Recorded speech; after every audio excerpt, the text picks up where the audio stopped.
नमस्कार विद्यार्थियों। सर्वोच्च न्यायालय के बारे में अध्ययन कर रहे थे अपन कल। आज हम सर्वोच्च न्यायालय का जो एक महत्वपूर्ण अधिकार है, न्यायिक पुनरावलोकन का अधिकार, उसका अध्ययन करेंगे। इस अधिकार के अंतर्गत सर्वोच्च न्यायालय संघीय कांग्रेस तथा राज्यों के विधान मंडलों द्वारा बनाई गई विधियों की संवैधानिकता पर विचार करता है तथा उन्हें वैध या अवैध घोषित करता है।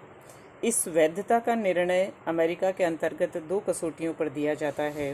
प्रथम, राज्य विधान मंडल को संविधान के अनुसार उस कानून विशेष को निर्मित करने का अधिकार है अथवा नहीं।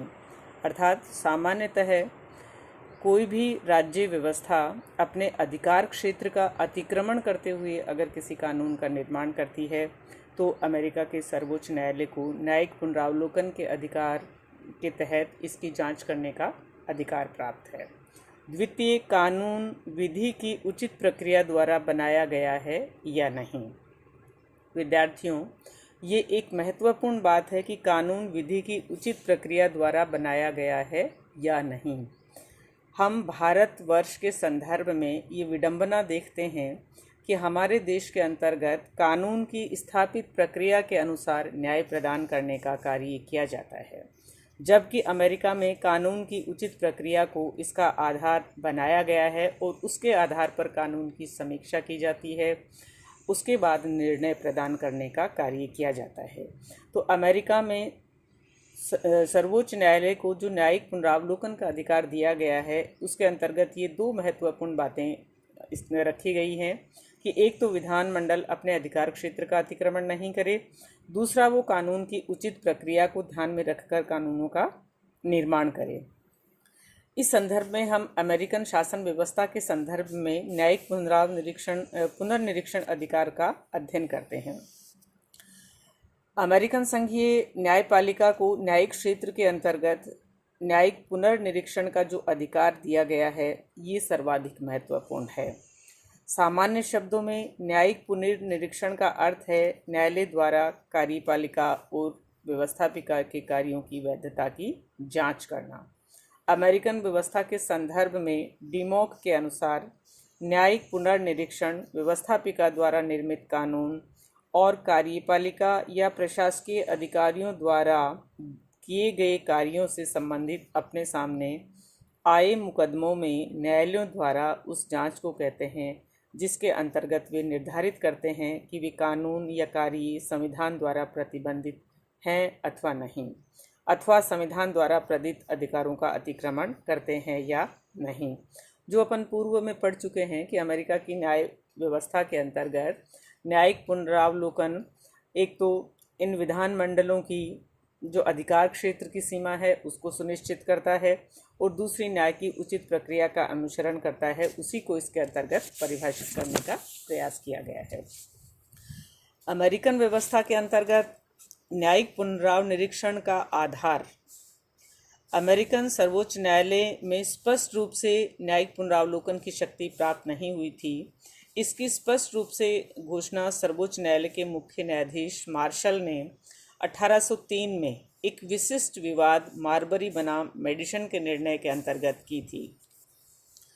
यह विवाद 3 मार्च 1801 को उत्पन्न हुआ, जिसके अंतर्गत न्यायाधीश की नियुक्ति के संदर्भ में ये परिस्थिति उत्पन्न हुई थी। राष्ट्रपति एडम्स ने मार्बरी को कोलंबिया जिले का शांति न्यायाधीश नियुक्त कर दिया था, किंतु आदेश जारी करने के पश्चात राष्ट्रपति एडम्स की अवधि समाप्त हो गई थी और उस समय तक वह आदेश मार्बरी के पास नहीं पहुंचा था।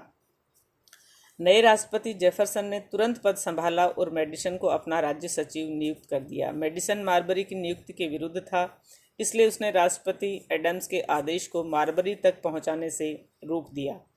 मार्बरी ने मेडिसन के विरुद्ध सर्वोच्च न्यायालय में अभियोग चलाया। मुख्य न्यायाधीश मार्शल ने मेडिसन के कार्य को अवैध ठहराया तथा अपने निर्णय में निम्नलिखित तर्क प्रस्तुत किए। उन्होंने ये कहा कि न्याय विभाग का कर्तव्य और अधिकार है कि वह ये बता सकता है कि कानून क्या है। जो लोग किसी विशेष नियम को किसी मामले पर लागू करते हैं वे ही उक्त नियम की व्याख्या करते हैं और वे ही उक्त नियम का निर्वचन करते हैं। यदि कानून एक दूसरे के विरुद्ध होंगे तो न्यायालय ही निश्चित करेंगे कि दोनों कानूनों में किस सीमा तक उनको लागू किया जा सके। इसी प्रकार यदि कानून संविधान के विरुद्ध होगा और यदि किसी मामले में उक्त कानून और संवैधानिक कानून दोनों ही लागू होंगे तो न्यायाधीशों को देखना होगा कि वह उक्त मामले या विवाद पर संविधान की किस मान्यता के आधार पर निर्णय देगा। चौथा इसके अंतर्गत है कि यदि न्यायालय संवैधानिक कानून को सर्वोच्च कानून मानता है और यदि संविधान साधारण विधान मंडलों से श्रेष्ठतर है, उच्चतर है, तो ऐसे किसी मामले पर जिसमें संविधान भी और साधारण कानून भी लागू होता है, संविधान को ही प्रमुखता प्रदान की जाएगी और उसके सामान्य कानून को असंवैधानिक घोषित किया जाएगा। इस प्रकार अमेरिका के अंतर्गत मारबरी बनाम मेडिसन के अंतर्गत इस कानून की व्याख्या करते हुए न्यायिक पुनरावलोकन की व्यवस्था का प्रावधान किया गया। मारबरी बनाम मेडिसन विवाद में दिए गए निर्णय से अनेक महत्वपूर्ण परिणाम निकले जो इस प्रकार हैं। नंबर 1, संविधान की सर्वोच्चता। अमेरिका की जो कानून की स्थापित प्रक्रिया है, उस प्रक्रिया के अंतर्गत उन्होंने न्याय प्रदान करते समय कानून की उचित प्रक्रिया का अनुसरण करने का प्रावधान किया और मारबरी बनाम मेडिसन विवाद के अंतर्गत भी इसी को प्रमुखता प्रदान करते हुए वहां संविधान की सर्वोच्चता को बनाए रखा गया। संविधान की सुरक्षा। संघात्मक शासन व्यवस्थाओं के अंतर्गत संविधान देश की सर्वोच्च विधि होती है और उस सर्वोच्च विधि की सुरक्षा का दायित्व स्वतंत्र न्यायपालिका पर होता है। इसी के तहत अमेरिका के अंतर्गत भी न्यायिक पुनरावलोकन की इस व्यवस्था ने संविधान की सर्वोच्चता को बनाए रखने में अपना महत्वपूर्ण योगदान दिया। नंबर 3, न्यायालय तीसरा सदन। न्यायिक निरीक्षण की इस शक्ति के कारण न्यायालय तीसरा सदन अमेरिका के अंतर्गत बन गया, जिसके संदर्भ में लास्की ने लिखा है कि न्यायिक निरीक्षण की शक्ति के कारण सर्वोच्च न्यायालय कांग्रेस का तीसरा सदन बन गया है। ब्रोगन का भी ये मत है कि न्यायिक निरीक्षण का प्रभाव यह है कि अमेरिका का न्यायालय तीसरा सदन बन गया है, अर्थात इस अधिकार के तहत वह पहले से बनी हुई विधियों का निर्वचन तथा उनके अर्थ का स्पष्टीकरण ही नहीं करते हैं बल्कि नए कानूनों का सृजन भी करते हैं। न्यायालय विधियों की बदली हुई परिस्थितियों के अनुकूल अर्थ लगाते हैं, दूसरे शब्दों में विधि को नया अर्थ देते हैं। विधियों को इस प्रकार नया अर्थ देने में नई विधियों का निर्माण होता है, इसलिए सर्वोच्च न्यायालय को कांग्रेस का तृतीय सदन कहा जाने लगा है। न्यायिक पुनर्निरीक्षण द्वारा संविधान की रचना भी की जाती है। इस प्रकार विधियों का जो निर्माण होता है उसे न्यायिक रचना कहते हैं। न्यायिक पुनरावलोकन में नियंत्रण और संतुलन की व्यवस्था भी उत्पन्न हुई है। इसके परिणाम स्वरूप नियंत्रण और संतुलन के सिद्धांत के अंतर्गत सरकार के तीनों अंगों के अंतर्गत संतुलन बनाए रखने की व्यवस्था को प्रारंभ किया गया है।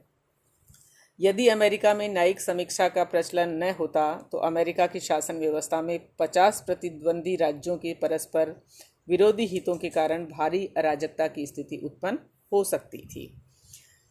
संघात्मक व्यवस्था की रक्षा। संघात्मक शासन व्यवस्था में शक्ति विभाजन होता है, नागरिक अधिकारों का संरक्षण होता है, संविधान की सर्वोच्चता होती है। इन सब को बनाए रखने के लिए भी इसकी महत्वपूर्ण आवश्यकता हुई और इसके परिणाम स्वरूप न्यायपालिका को ये एक महत्वपूर्ण अधिकार प्राप्त हो गया। मतभेदों का निवारण करने में भी सर्वोच्च न्यायालय ने कार्यपालिका और व्यवस्थापिका के बीच झगड़ों को ठीक से निपटाया जाए, अपने अधिकार क्षेत्र का अतिक्रमण न करें, इन सब बातों को ध्यान में रखते हुए भी न्यायिक पुनरावलोकन की व्यवस्था से और सुदृढ़ता प्राप्त हुई है। न्याय को सर्वोपरि रखा गया है। राज्यों की अपेक्षा संघ को शक्तिशाली बनाने का प्रयास किया गया है। ये महत्वपूर्ण जो निष्कर्ष निकले हैं ये न्यायिक पुनरावलोकन के अधिकार के माध्यम से ही निकले हैं, जो अमेरिकन व्यवस्था के अंतर्गत न्यायपालिका को एक शक्तिशाली व्यवस्था के रूप में प्रतिष्ठित करते हैं और अमेरिका की स्वतंत्र न्यायपालिका न्यायिक पुनरावलोकन के आधार पर संघात्मक शासन व्यवस्था की सुरक्षा करने में भी अपनी महत्वपूर्ण भूमिका अदा कर रही है। धन्यवाद। बाकी अगले कालांश में पढ़ें।